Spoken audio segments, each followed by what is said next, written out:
കുറച്ച് ദിവസങ്ങളായി ഉത്തരം കിട്ടാതിരുന്നൊരു കാര്യം, ഹോർമൂസിലൂടെ താൽക്കാലികമായിട്ടെങ്കിലും ഒരു പാത കപ്പലുകൾക്ക് കടന്നു പോകാൻ വേണ്ടി ഒരുക്കണമെന്നത് ഇറാനും ഒമാനും തമ്മിൽ ചർച്ച നടന്നുകൊണ്ടിരുന്നത് ഇപ്പോൾ അതൊരു ധാരണയായി എന്ന റിപ്പോർട്ട് വരികയാണ്.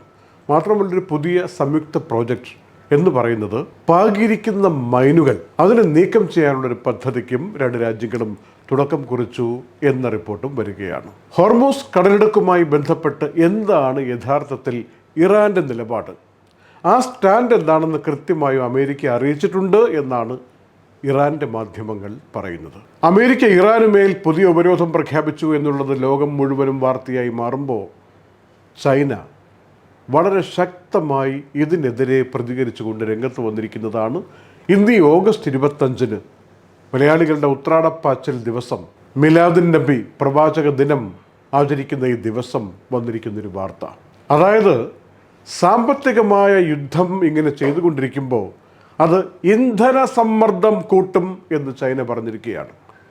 ലോകത്ത് അമേരിക്ക ഇറാനെതിരെ ഇത്ര ശക്തമായി പുതിയ ഉപരോധം കൊണ്ടുവരുമ്പോൾ ടെക്നോളജിയുടെ കാര്യത്തിൽ, എണ്ണയുടെ കാര്യത്തിൽ, മറ്റെല്ലാ കാര്യത്തിലും പുതിയ ഉപരോധം കൊണ്ടുവരുമ്പോൾ ചൈന ഇത്രയും ശക്തമായിട്ട് പ്രതികരിക്കാൻ എന്താണ് കാരണം എന്ന ഒരു നിരീക്ഷണവും അത് സംബന്ധിച്ചുള്ള വിശകലനവും ലോകമാധ്യമങ്ങളും നിരീക്ഷകരും നടത്തിക്കൊണ്ടിരിക്കുകയാണ്.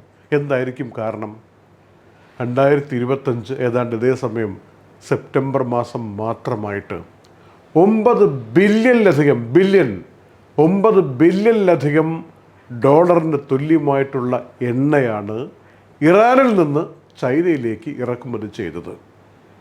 ഇന്ത്യയും ഇടയ്ക്ക് സ്ഥിരമായിട്ട് വാങ്ങിക്കൊണ്ടിരുന്നതാണ്. പക്ഷേ അമേരിക്ക ഉപരോധം കൊണ്ട് ഇടയ്ക്ക് നിർത്തിവെച്ചു. പക്ഷേ 2026 ഏപ്രിൽ മാസം ലോകം മുഴുവനും ഇന്ധനക്ഷാമം വന്നപ്പോൾ ഇറാൻ്റെ എണ്ണ ഇന്ത്യ പിന്നെ വാങ്ങി എന്നുള്ള വാർത്തയും നമ്മൾ അറിഞ്ഞതാണ്. ഇടയ്ക്കൊക്കെ ഇങ്ങനെ വാങ്ങുകയും ഇടയ്ക്ക് നിർത്തിവെക്കുകയും ചെയ്യുന്നുണ്ട്. അപ്പോൾ ചൈനയാണ് ഇറാൻ്റെ എണ്ണയുടെ ഏറ്റവും വലിയ ഗുണഭോക്താവ് എന്നുള്ളത് കൊണ്ട് തന്നെ അമേരിക്ക ഇറാനുമേൽ ഉപരോധം പ്രഖ്യാപിക്കുമ്പോൾ അത് ചൈനയുടെ വിദേശകാര്യ മന്ത്രാലയ വക്താവ് ശക്തമായ രീതിയിൽ പ്രതികരിച്ചുകൊണ്ട് രംഗത്ത് വരുന്നത് വലിയ വാർത്തയായി മാറുകയാണ്. പറഞ്ഞു യുദ്ധം 6 മാസം ഇങ്ങനെ പിന്നിടുമ്പോൾ ഹോർമൂസ് കടലിടുക്കിൻ്റെ ഭാഗത്ത് മാത്രം 20 പേർ കൊല്ലപ്പെട്ട സാഹചര്യങ്ങളുണ്ടായി. 68 സംഭവങ്ങളാണ് ആക്രമണത്തിൻ്റെ രൂപത്തിൽ കടലിടുക്കിൽ മാത്രമായി ഉണ്ടായത്. അതിലാണ് ഈ 20 പേർ കൊല്ലപ്പെട്ടതെന്നും ഇപ്പോൾ ഇത് സംബന്ധിച്ചുള്ള റിപ്പോർട്ടുകൾ വ്യക്തമാക്കുകയാണ്.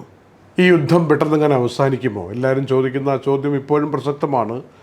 ഇന്നലെ പാകിസ്ഥാൻ്റെ സൈനിക മേധാവി ഇറാനിലെത്തിയിട്ട് നടത്തിയ ചർച്ച, തുടർന്ന് നടത്തിക്കൊണ്ടിരിക്കുന്ന ചർച്ചകൾ, ഒമാൻ്റെ സംഘമെത്തി തുടർ ചർച്ചകൾ നടത്തുന്നത്, ഇതൊക്കെ ഫലപ്രാപ്തിയിലേക്ക് എത്തുന്നു എന്ന റിപ്പോർട്ടാണ് ഇന്ന് വന്നിരിക്കുന്നത്.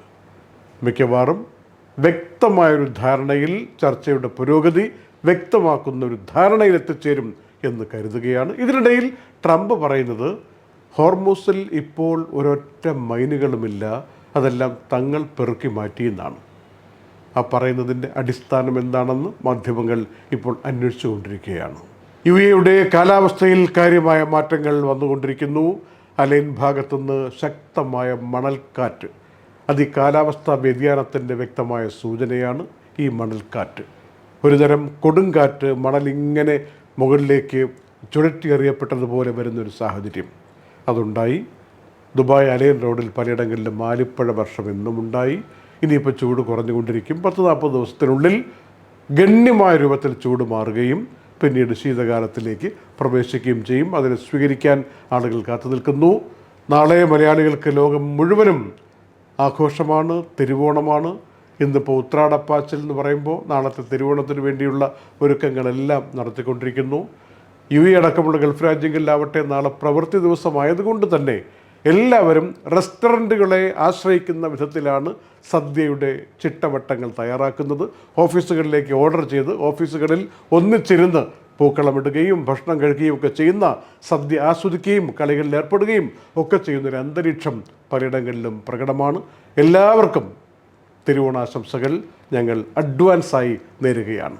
Night updates supported by Gold Star Rent-A-Car, Partha Signature Abu Shagara Sharjah, ABC Cargo and Courier, ELL Properties, Kalyan Jewelers, Lulu Supermarket, Hypermarket and Department Store, Al Nasood Cargo, Fira Foods, Explore Education, Impulse Warehouse, Dr. Rasina's Ayurvedic Clinic, Iron Gold and Diamonds, Choco World, Hashim Hypermarket.